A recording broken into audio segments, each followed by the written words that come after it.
Cade Horton, the best pitcher in Major League Baseball in the second half of 2025, is out for the Wild Card Series, but the Cubs are still going to win this series. Let me tell you why, and let's give some predictions of final scores right now. Welcome into the Setup Man. This is a Chicago Cubs YouTube channel, but if you're a Padres fan, make sure you stick around and comment below. I'm sure you're going to disagree with a lot of what I have to say, but Cubs fans, I've got a lot of positive optimism here for this series. I'll tell you why in just a little bit. We're going to go over a lot today. We're going to go over what the teams did against each other during the regular season. We're going to go kind of like deep into what I think the pitching matchups are going to be. Those still have not been announced yet, aside from Nick Pivetta for the Padres going for Game 1. And we're going to talk about some predictions, some final scores. So let's go ahead and start off with the regular season. In case you missed it, the Cubs won 92 games, and they make the playoffs for the first time in a full season since 2018. That's right, we're throwing 2020 out the window because the Dodgers won that World Series, and that doesn't count, right? Padres fans, we can at least agree on that, right? All right, Padres won 90 games and made the playoffs for the third time in 4 years. Postseason rosters will be announced by 10 a.m.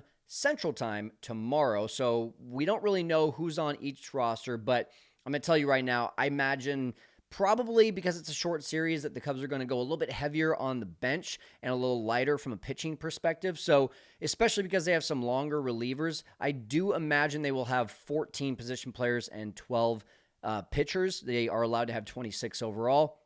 And if Moises Ballesteros is not on the wild card roster, I will march to Wrigley from California. That's right, I will march to Wrigley from California, and I will start that riot outside of Wrigley because that will be the worst decision that this team has made all year. I don't expect him to start, but I do expect him to be a big bat off the bench. We're not getting into that right now, but let's go ahead and talk about some of the matchups that the Cubs had with the Padres this year. They were 3-3. And both teams won their home series. Now, the Cubs could have easily gone 5-1 against the Padres this year. They blew a 7-3 lead on April 6th. That was that game, if you remember, Ben Brown was walking everyone, and the Padres were walking everyone, and there was like weird box going on, and there was just a lot of weird stuff in that game that felt like the Cubs should have easily won, and then they end up imploding at the end. Now, speaking of imploding, they also blew a 3-1 lead on April 14th, and that was a massive implosion from the bullpen when Brad Keller, Nate Pearson, and Eli Morgan, that's right, two of those three we haven't seen for a long time, combined for 8 earned runs in 1 2/3 innings. If you remember, there was kind of that weird play where Swanson and Shaw and Happ all converged, and they all looked at each other, and the ball dropped, and then that's where like everything started to fall apart. So if you throw out those two kind of anomaly games where you really felt like the Cubs were going to win both of those, then they really took care of business against the Padres this year. First time we can really say that in a long time, as the Padres have kind of been the Padres of the Cubs. That's right. They've been their daddies. Hey, quick side note for the postseason, no matter how long it goes, we're going to be doing post-game reactions live, so make sure to join us right after the game. We might even go live in the 9th inning if it's a really close one. So make sure you're subscribed to this channel. Turn on that bell for notifications to make sure that you know when we're going live. And then I'll be doing some breakdowns as well because it's going to be fun to talk about some of the big moments in these games. And remember, as we go into this series, there's some big-time key missing players here. For the Padres, they're without Xander Bogaerts, their $280 million shortstop. I think it was 280, something like that. And then Jason Adam, who was really, until they got Mason Miller, their best reliever all year. He's out with a pretty major injury of his own. So that's going to really hinder for the Padres, a already struggling offense this year. We'll talk about some of their offensive stats. And it's going to hinder their biggest strength, which was their bullpen. It still is a really good bullpen, though. Cubs, however, without, as mentioned at the top of the show, Cade Horton. In his final 14 games, Cade Horton solidified his NL Rookie of the Year campaign. If anyone besides Cade Horton wins the NL Rookie of the Year, it is a rigged system because he went 14 games, 136 ERA. That was over 73 innings pitched, and 7 of those 14 starts, guys, scoreless. 7 of his 14 starts to end the season were scoreless outings. One thing that was really interesting about all of this is that he really started to turn things on when the Cubs gave him a pitch limit, and they said, hey, we want to make sure you're good for the playoffs. Ironically, that backfired. And so, of course, he's got the rib cage thing going on. there's speculation about he was sick, or maybe he just had too big of a puff from the cigar during the celebration in Pittsburgh. Either way, it sounds like a cough has led to a fractured rib. For those of you that are watching and didn't know that, I'm not making up this story. This is such a Cub thing to happen. This would have been what would feel like the closest thing to an automatic win, likely in game one, had he been starting. But of course, with no Cade Horton, there's going to be a lot that rests on the Cubs starters. Looking past the wild card series, because yes, I'm already thinking about that. Is it possible Cade Horton gets a start? Maybe. But basically what happened was they put him on a throwing program. Not a throwing program. They put him out in the outfield the second to last day of the season. They said, let's go throw. And they could tell that it wasn't Cade like hurting himself. He wasn't in pain necessarily from what the reports were saying. But in order to make sure that he wasn't re-injuring that or making it worse, he was going to have to change his mechanics, and they just did not want to do that. Obviously, I think that's a smart move. It is strange as we continue to go through this season and go through this Cubs medical staff, how we just see a lot of these types of injuries pop up of just like, oh yeah, he should be fine. Oh wait, he's not. Kyle Tucker is another example of that, which we'll get into in a little bit. But either way, he's out. So that means Shota, Boyd, potentially Jameson Taillon, Colin Ray are going to have to pitch like aces. But either way, it is a huge, huge hit to the Cubs. Now, some wild cards for this wild card series. Michael King, he did not exactly have a great year, and he was dealing with lots of injuries. That's what really led to this poor year for Michael King. After his injury, he only pitched in 5 games, so he was out basically middle of May, came back, and at the end, kind of like August and September there, 5 games, 6.11 ERA. Still a very respectable, by the end of the year, mid-3 ERA, but from a guy who was basically a Cy Young candidate the year before, just not the year that you would expect from him. So is he going to get potentially a start if this gets to game 3? I don't think he would be either. He's obviously not a game 1 starter. He's probably not a bullpen guy, and I don't think he's going to be the game 2 starter. I think that's going to go to Dylan Cease. He could be a game 3 guy. Randy Vasquez, though, had a really good season for the Padres, so I don't think that would just rob that from him when he did produce consistently for the Padres. For the Cubs, the wild cards look like basically Kyle Tucker. Kyle Tucker, the entire offense, you could wrap this up and say the wild card for the Cubs is the offense, and I would agree with you.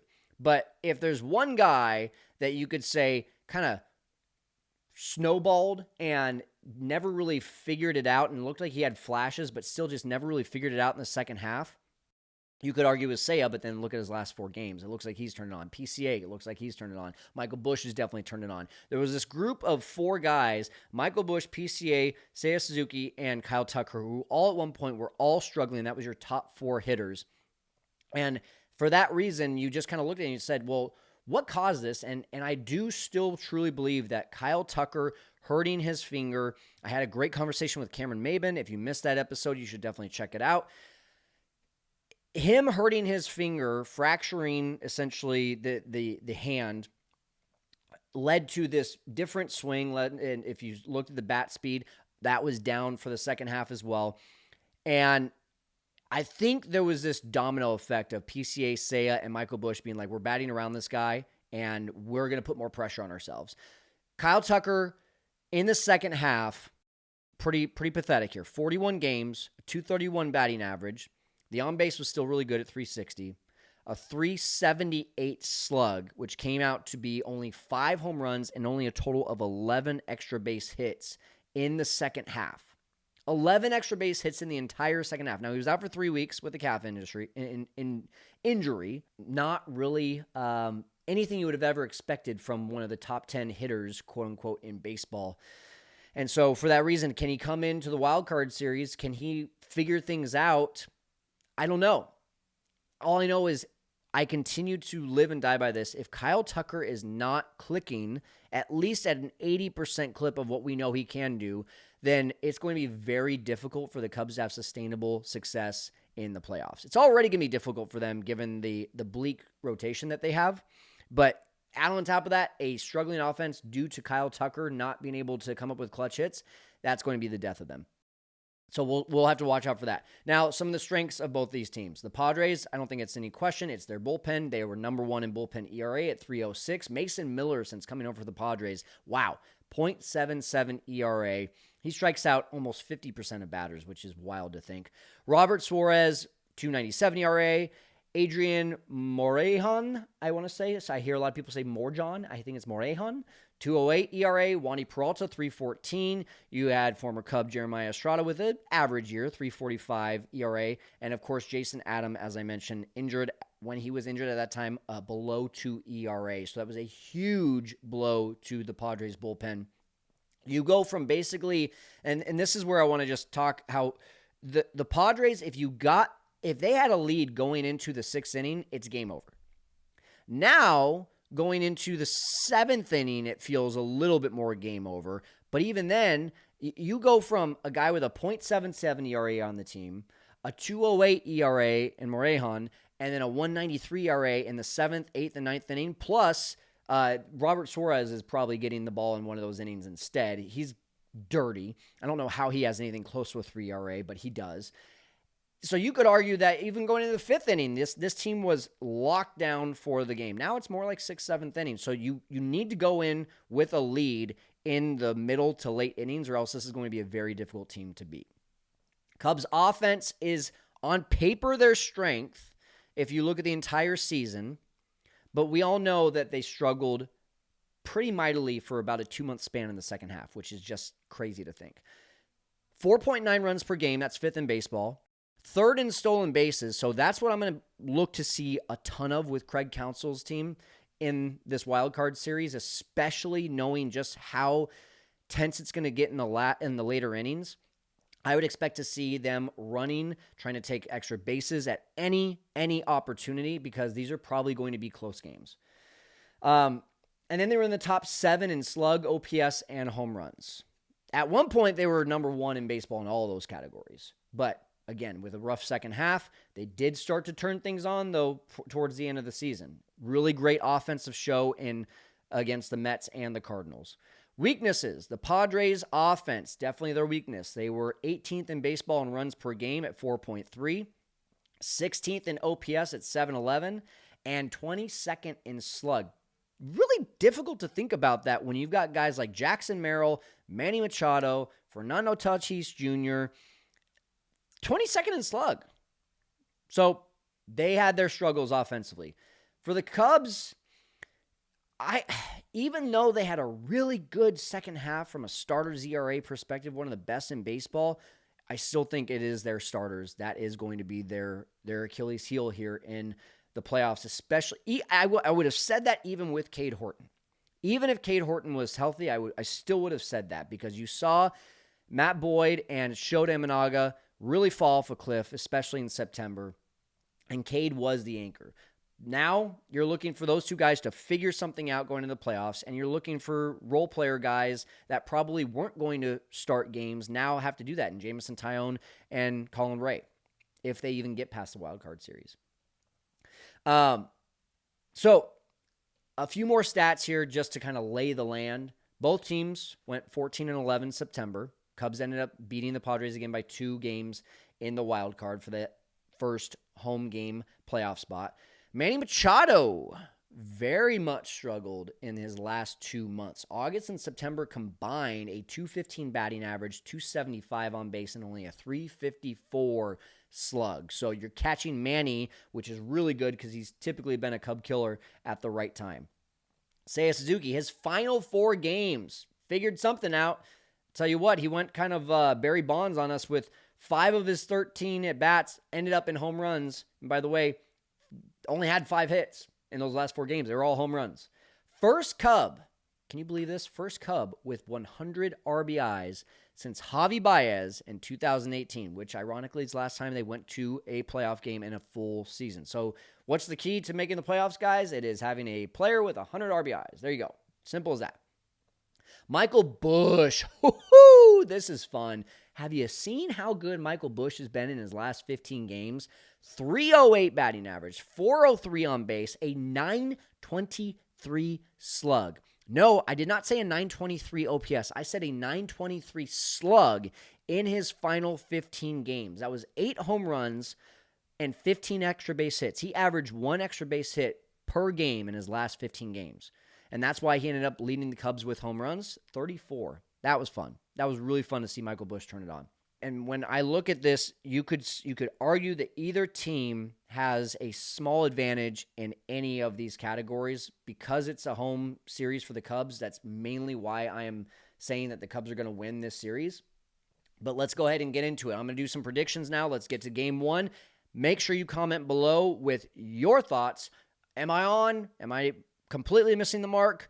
Who do you think is going to go yard? Who do you think is going to be the star of each game? Let me know in the comments. Game 1. Nick Pivetta is the only one that's been announced. I am assuming that will be against Matthew Boyd. They faced each other, by the way, twice this year, believe it or not. They went 1-1. Pivetta, 2.87 ERA this year in 181 2/3 innings pitched. In his 2 games against the Cubs, on April 5th, the Cubs got to him. They made him work. Only 3 innings, 3 earned runs on 76 pitches. That's right. He averaged basically 25 pitches per inning in his 3 innings and a loss to the Cubs. That game ended up being a 7-1 win for the Cubs on April 5th. April 16th ended up in a 4-2 loss for the Cubs where Nick Pivetta dominated. 6 innings, 1 earned run, which is really what he did to a lot of teams this year. So I would say April 5th was the outlier. April 16th was kind of the rule for Nick Pivetta here in 2025. Matthew Boyd. No surprise, he faced the Padres in the first half, so he was really good. Matthew Boyd was one of the best pitchers in baseball in the first half. 2 games against the Padres, 11 1/3 innings pitched, 2 earned runs. On April 5th, he got the win, going 6 innings and allowing 0, goose egg, nada on the board. April 16th, 5 1/3, still respectable at 2 earned runs, but the Cubs again did lose that game 4-2. Now, something to look out for here. This is where I think Wrigley Field is going to be the advantage for the Cubs here.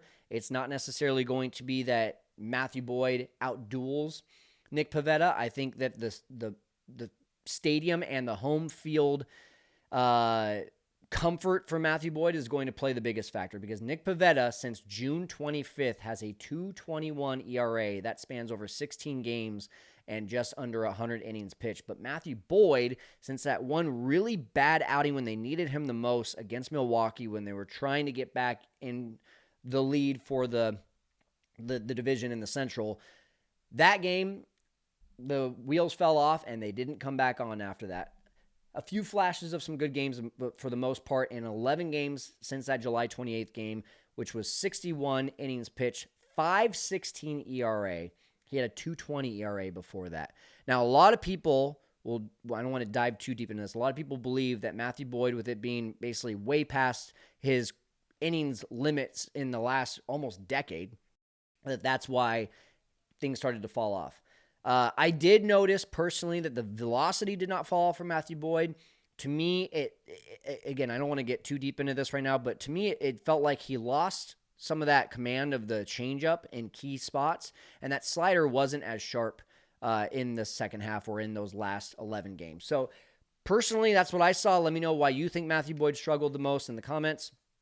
Here's the thing, though. Nick Pivetta has not pitched since September 22nd, and that means he's going to come on September 30th to at least 6 days of rest. In his career, Nick Pivetta has not done very well with at least 6 days of rest. A 4.54 ERA. However, this year, a 3 ERA in games which he pitched on 6+ days of rest. So different this year, but in his career, not so hot. So something to keep an eye out for. Cubs win this game, however, 5-2. And I think that you're going to have a close game. You're going to have a 2-2 kind of score going into the middle innings. And after Matthew Boyd, or right around the time that Matthew Boyd gets pulled, is when the Cubs will start to turn it on. I believe that Seiya stays hot with a home run. I believe that PCA hits one as well, because when PCA hits one and Seiya hits one, they do it together. It's just a weird thing that happened all season long. Matthew Boyd will go 5 innings and allow 1 earned run. Cubs win 5-2. They take a very important Game 1 win. All right, Game 2. I believe it will be Shota Imanaga versus Dylan Cease. I think this is kind of, unless Craig Counsell does this whole opener thing, which would be, to me, pretty crazy to do in Game 2. I definitely think there's going to be an opener in Game 3. We'll get to that in a second. I do think it would be really strange to do that in Game 2, especially because Shota has never done that before, and I don't think Mr. Council wants to try to shake things up and get a pitcher off his rhythm, even though the rhythm for Shota has not been good recently. Shota Imanaga, 9-8 with a 3.73 ERA against Dylan Cease, who had one of the worst years of his career, 8-12 with a 4.55 ERA. Shota in September, though. Ugh, yikes. Look away, kids. 6.51 ERA in just 27 2/3 innings pitched. Gave up 10 home runs. He was giving up a home run every 2.5-ish innings. That's bad. That's the worst stretch that we've seen from Shota Imanaga, and that's a scary time to be going through his worst stretch. It's just we had this kind of theory too when he hurt him. What was it, the hamstring in Milwaukee? Oh, he's going to get 6 weeks off. That's going to mean that he's going to go into September and October really fresh. Quite the opposite. He looked very unfresh in September.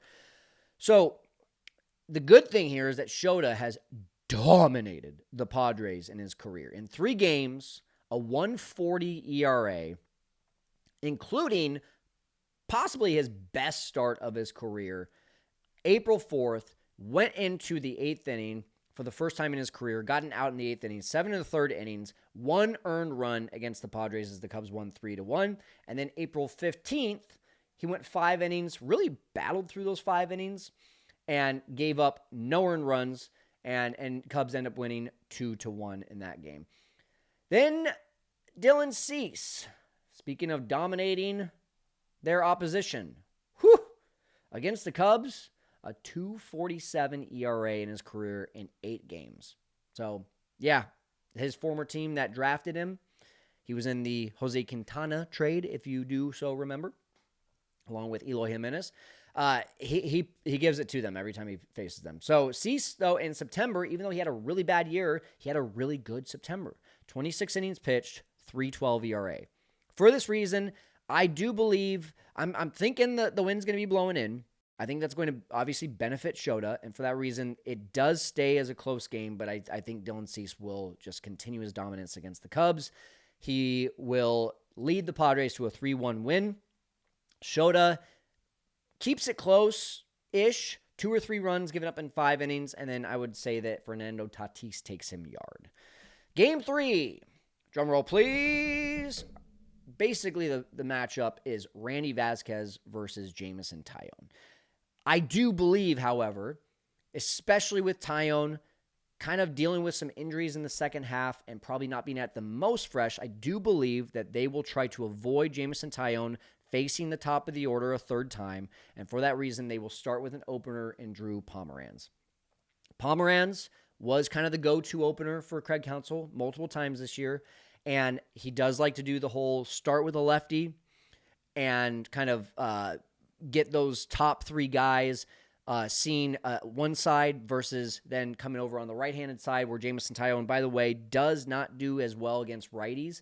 And the Padres top of the lineup there, I believe you're looking at kind of like an Arise, Machado, Tatis sort of thing. Again, that's why I think you're going to see Craig Counsell not want to have him see those 3 guys 3 times. So he'll probably get that opener, meaning Pomeranz, and Jameson from there is just going to have to take charge. Randy Vasquez this year, 6-7 with a 3.84 ERA and 133 2/3 innings pitched. Against the Cubs this year, he was gave up 3 earned runs and 9 2/3 innings.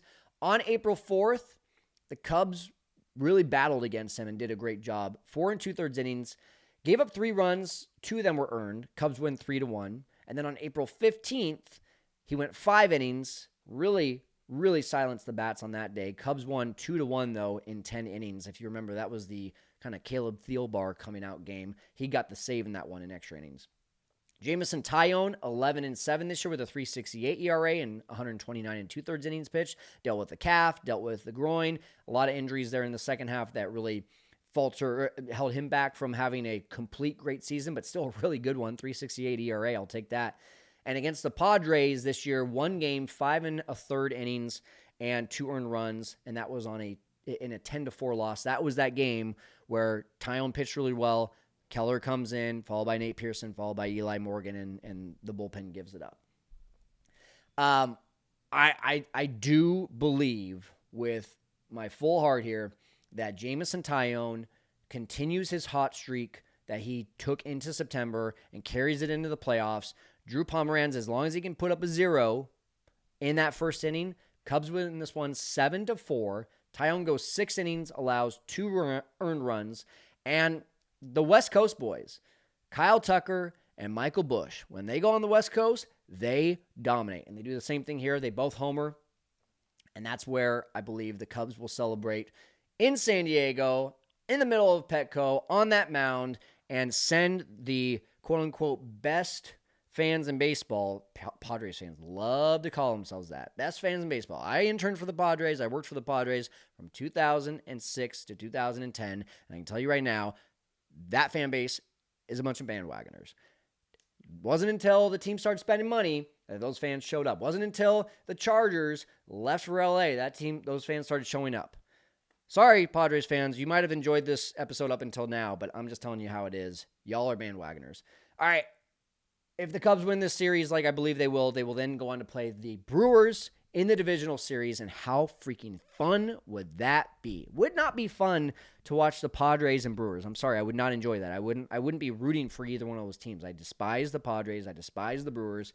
Give me some Cubs and Brewers. Put that into my veins, people. Cubs beat the Brewers out of 13 games, 7-6. Okay, best team in baseball, won 96 games in all 2025, tied their franchise record. This team was supposed to be 500 this year, and the Cubs, even though they lost at the top of the standings, Brewers win the division. Just a crazy season for them. I still can't believe it. Cubs still beat them in the season series 7-6. Let me know what you think in the comments. If you're not subscribed, please make sure you do. This was a fun one. We are going to be bringing you, by the way, all of the post-game reaction, and I'll be doing some breakdowns as well, so make sure you follow all the content.